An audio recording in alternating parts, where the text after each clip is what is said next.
vamos a hablar ahora de los avances que se vienen dando en materia de reforma laboral, esta reciente reforma aprobada el año pasado en el Congreso.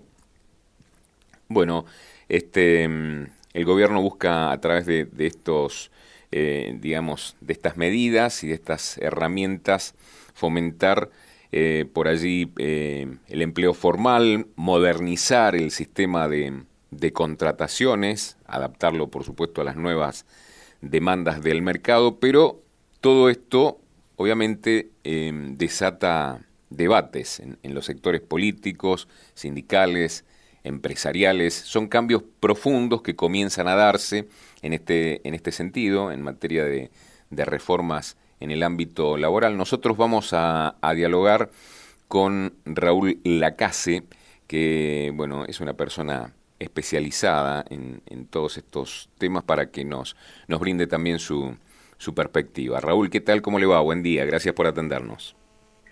Un placer, ¿cómo estás, Ariel? Muy bien. Muy bien, muy bien. Bueno, en principio pedirle una opinión de cómo comienza a verse el escenario de esta reforma que se introdujo el año pasado en materia laboral y que comienza a generar algunos cambios. ¿Cómo ve usted, bueno, cómo comienza digamos, a mostrarse todo esto? Sí, obviamente como todo cambio tiene sus vericuetos, ¿no? Y obviamente actores que tienen miradas en algunos casos parecidas y en otros casos no tan parecidas, y en algunos casos también hay cierta resistencia que tiene más que ver con el hecho de la sensación de poder perder algunos derechos adquiridos, etcétera, que eso normalmente nos hace poner más resistentes, pero creo que cuando uno mira el objetivo, fundamentalmente yo creo que la reforma laboral, o por ahí a veces la semántica también a veces nos lleva a sentirnos amenazados, ¿no? Creo que el tema de reforma laboral siempre ha tenido como una connotación complicada, pero me parece que esto de modernizar un poco la manera en que se manejan las relaciones laborales tiene que ver con, yo diría, con el propio escenario, ¿no? Que va cambiando, los aportes de la tecnología, la necesidad de pronto de mirar un poco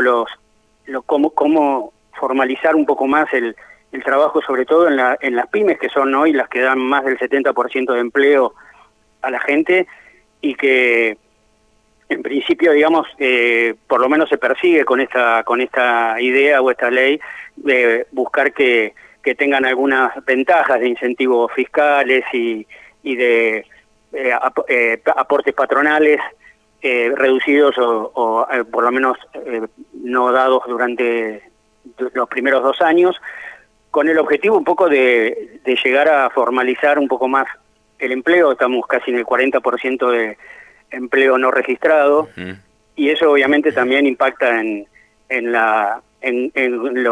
cómo, si se quiere, sostener los sistemas previsionales. Seguro. Y etcétera, ¿no? ¿Usted cree, con lo cual yo creo que la intención es buena, ¿no? Seguro. ¿Usted cree entonces que, digamos, esto podría comenzar a mejorar, digamos, toda esa situación, y en definitiva podría terminar favoreciendo el sistema? O sea, que va a generar mayor formalización, por ejemplo, del trabajo registrado, que va a generar mayor competitividad por ahí también en los sectores.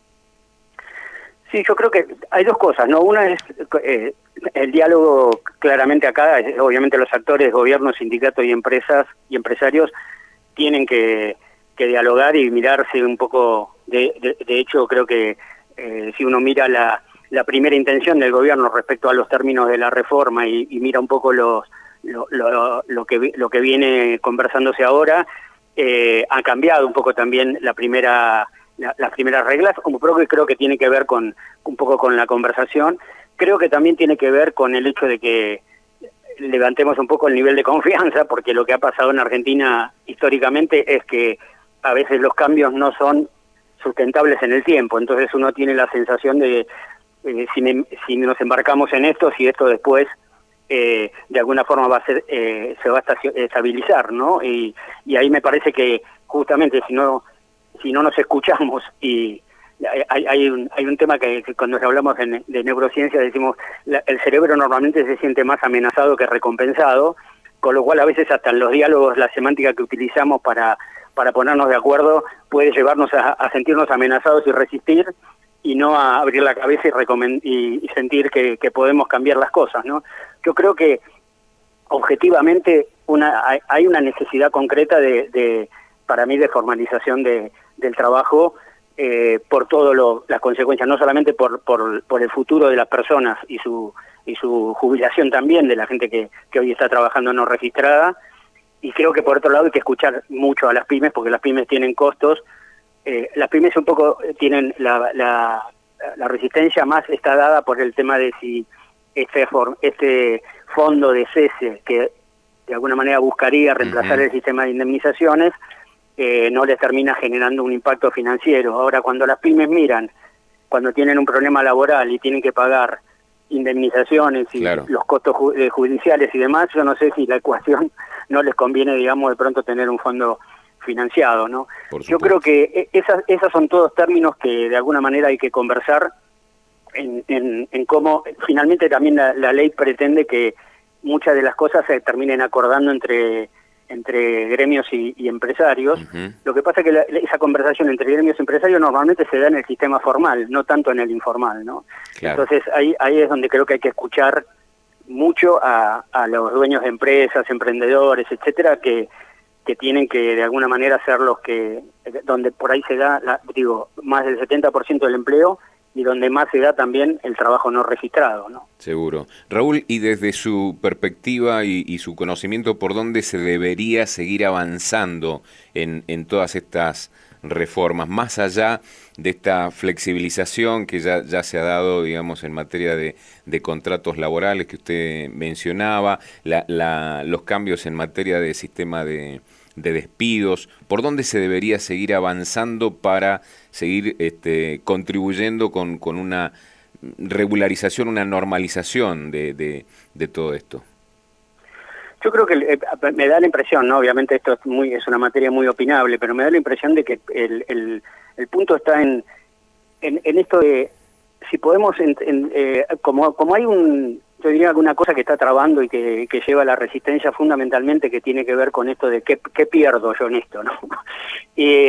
Más que qué gano. Entonces, me da la impresión de que hay una conversación que tiene que ver con esto de los derechos de las personas que vienen trabajando de alguna forma con un sistema formal, que han ido generando aportes, etcétera, y versus las condiciones de contratación para el futuro.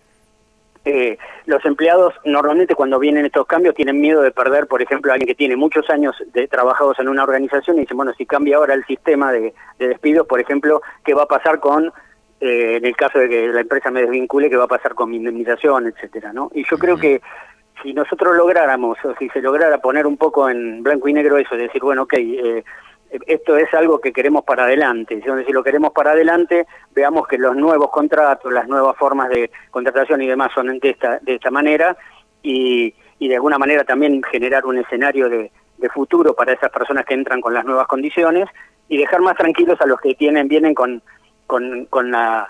muchos años de trabajo, muchos años de aportes, etcétera, en que no sientan que esto les puede traer una pérdida, ¿no? Me parece que ahí está el punto, el núcleo, digamos, el nudo de la situación. Y una cosa que a mí se me ocurre que por ahí también podría ayudar a destrabar un poco es las pymes también tienen el temor de que esto les genere mucho más costo y demás.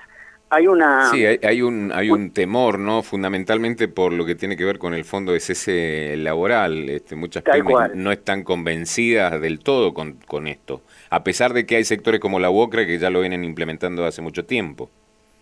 Sí, yo creo que falta ahí hacer unos calculitos, ¿no? Sí, yo creo que si las pymes pensaran lo que les ha costado de pronto cuando han tenido un conflicto laboral o conflictos laborales con la gente informal y demás, y han tenido que pagar indemnizaciones que pensaban que no iban a pagar, y han tenido que pagar abogados para que los defiendan, y una serie de cosas, al final creo que la ecuación, no sé si no se compensa, pero justamente creo que lo que es importante ahí es, yo también decía, si recuerdan cuando se puso esto de los aportes al personal doméstico, que era generalmente el personal doméstico, es personal informal en muchos casos, cuando se pusieron aportes bajos y mucha gente, digamos, que tenía gente en personal doméstico informal, la formalizó porque el costo era menor a lo que le podía generar un juicio futuro. Uh-huh. Me parece que por ahí encontrar también más allá de el inicio de los incentivos,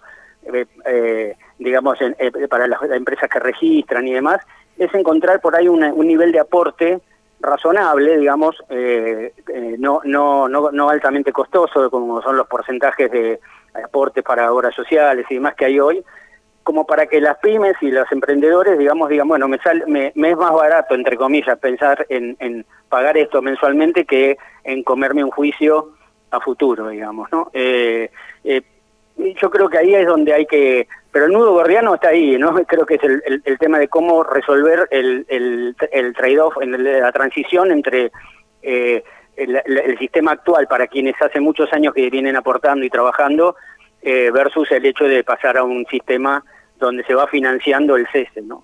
De todas maneras, hubo muchas propuestas que quedaron en el camino, que no fueron aprobadas.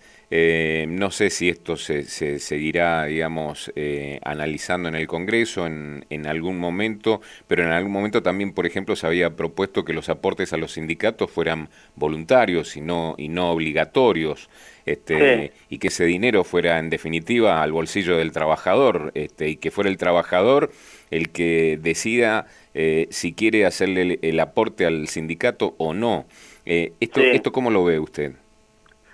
Y yo, a ver, si lo miramos desde el punto de vista, diría, para empezar, si lo miramos desde el punto de vista filosófico, parecería razonable que uno diga, bueno, si quiero los beneficios que me puede dar puntualmente un gremio, así como uno se asocia a un club, ¿no?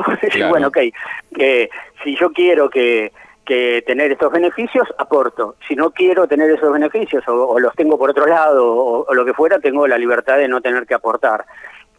Hay gremios, gremios que tienen ese sistema voluntario, que no es obligatorio, y hay otros que estés afiliado o no estés afiliado, tenés que aportar.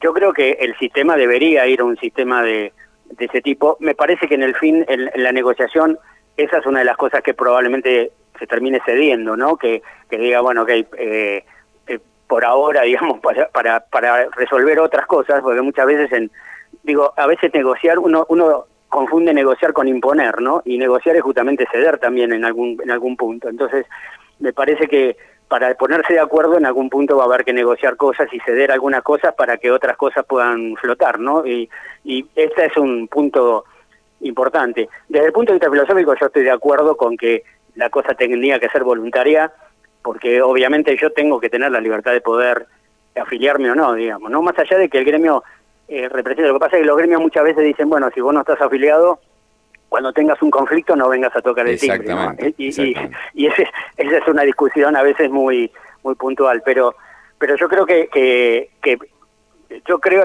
en el tema de que debería ser más una cosa voluntaria que obligatoria, ¿no? Uh-huh. Y eso es un punto que está en discusión. Originalmente se puso que en la ley que no iba a ser obligatorio.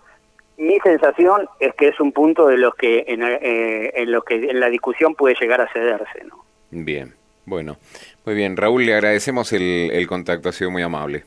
No, un gusto, un placer. Muchas gracias. Buenos días. Estábamos dialogando con Raúl Lacase.